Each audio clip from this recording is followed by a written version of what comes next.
I want to get straight to the point. Micah Parsons is reportedly seeking a second medical opinion on a back issue, and that development by itself changes the tone around the Cowboys. I cover this team every day, and when a player of Micah's caliber goes from a team MRI described publicly as clean to continuing complaints of back tightness, you can't treat that as a small detail. Medical imaging tells one part of the story, but how a player actually feels and moves on a day-to-day basis tells another. When those two don't line up, coaches, medical staff, and front office decision-makers have to plan for uncertainty. One national voice even suggested that if Micah were available right now, he'd be limited at best. And that phrase matters because a limited Micah is not the same disruptive force we expect on every down. Here's the practical read. The fact that a second opinion is being sought signals that either the player or his representatives believe the initial evaluation did not reflect what he's experiencing. That doesn't prove anything beyond that it is enough concern for them to pursue another medical perspective. From a football standpoint, that creates three clear scenarios the Cowboys must and will prepare for. He's cleared quickly and returns to full participation. He's cleared for limited snaps, and the staff adjusts usage and packages, or contradictory medical opinions create friction that delays a clean return. None of those outcomes feels ideal because each one forces schematic compromises and short-term contingency planning. I'm not here to push conspiracy theories, and I won't accuse anyone of bad faith. But I also won't ignore context. Contract talks are still an active part of the background, and timing like this inevitably produces speculation. Whether you think that timing is purely coincidental or strategically driven, the immediate takeaway remains the same. The Cowboys are facing real uncertainty about their best pass rusher and must plan accordingly.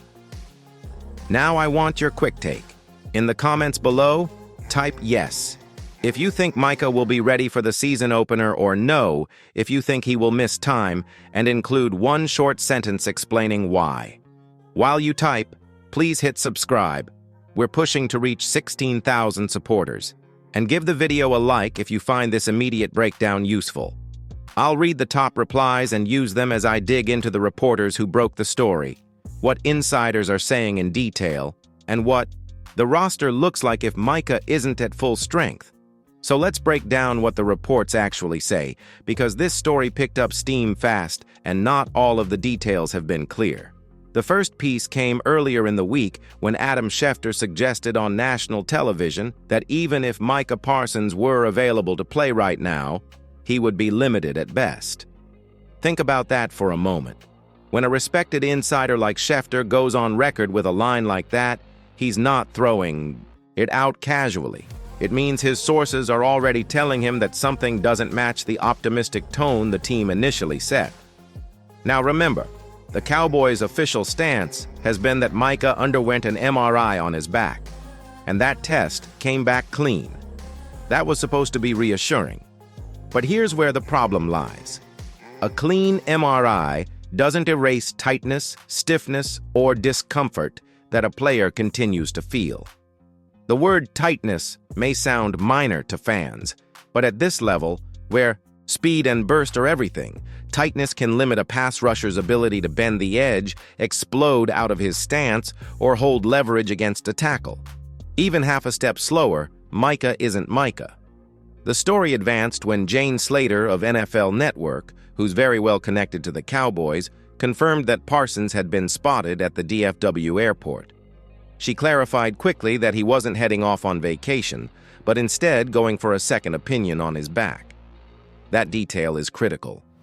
A second opinion typically comes from an independent specialist, sometimes out of state, who can either confirm the initial diagnosis or offer a different perspective. In the NFL, it's not unusual for players to do this, especially when trust in the team's medical staff is strained or when a player feels his symptoms are being underestimated. And this is why the second opinion changes the conversation.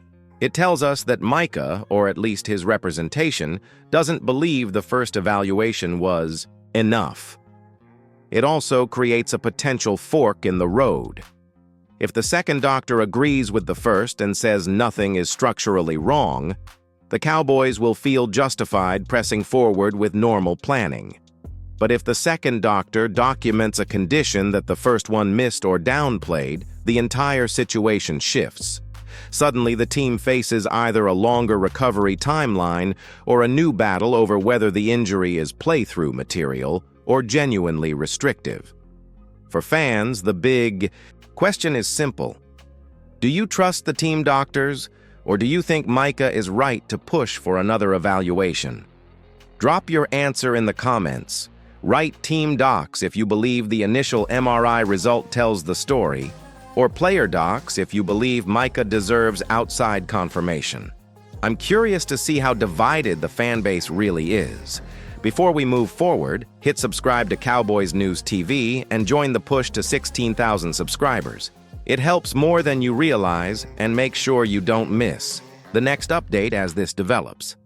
Next, I'm going to tackle the contract angle head-on, because whether you like it or not, every fan knows extension talks are part of this picture, and the timing of all this only fuels theories. Now we need to talk about the part of this story that no one can avoid: the contract situation. Even if you don't want to believe in conspiracy theories, the reality is that Micah Parsons is due for a massive extension, one of the largest defensive deals in NFL history. That context hangs over every single headline, every missed practice, and now every mention of back tightness. The speculation goes like this. If the Cowboys and Parsons were further along in negotiations, would this back issue be such a public matter? Some fans believe the timing is simply too convenient to ignore. Others argue it's unfair to suggest that an elite competitor would ever fake or exaggerate an injury. Wherever you land, here's the bottom line. When the best player on your team is not fully participating, and when money is a central topic in the background, the link is unavoidable.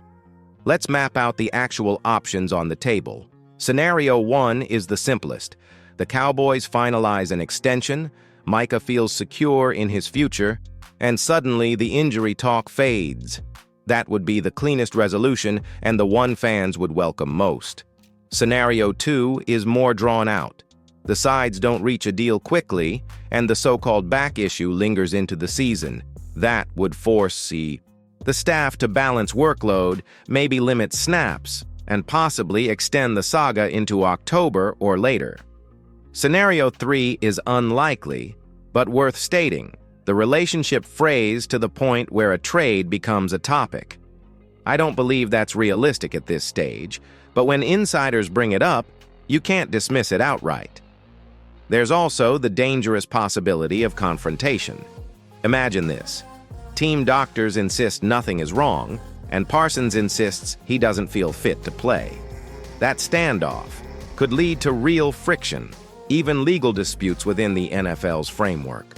It's rare, but it has happened before. Nobody wants to see that kind of fight between the Cowboys and their most dynamic star. Not only would it weaken the defense, but it would also create a circus around the locker room. What I think is more realistic is a drawn-out negotiation that overlaps with the season. That would mean weeks of uncertainty, questions from the media every time Micah is spotted stretching on the sideline instead of rushing the passer, and constant chatter about whether the back issue is physical or contractual. For fans, that's exhausting. For the team, it's distracting. And for the player, it's leverage. So where do you stand? If you could choose right now, would you rather see the Cowboys lock up Micah with the richest deal in team history, or do you think waiting is the smarter move, even if it means more weeks of uncertainty? Drop extension now or wait it out in the comments. I'll tally the results in a future video. And before we shift to roster depth and the latest practice squad moves, do me a quick favor. If you're watching and haven't subscribed yet, help us push to 16,000 subscribers. Your support keeps this coverage daily and helps bring more detailed analysis like this directly to you. While the Micah Parsons situation dominates the conversation, the Cowboys haven't stopped working the roster. In fact, right after finalizing their initial 53-man squad, they already made adjustments.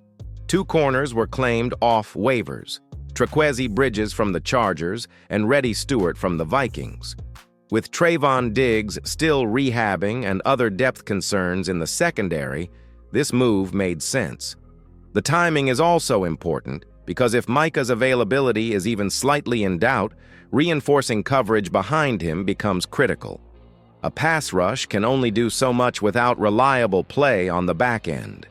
To make space, the Cowboys released Andrew Booth and Zion Childress, though reports say Childress could return to the practice squad.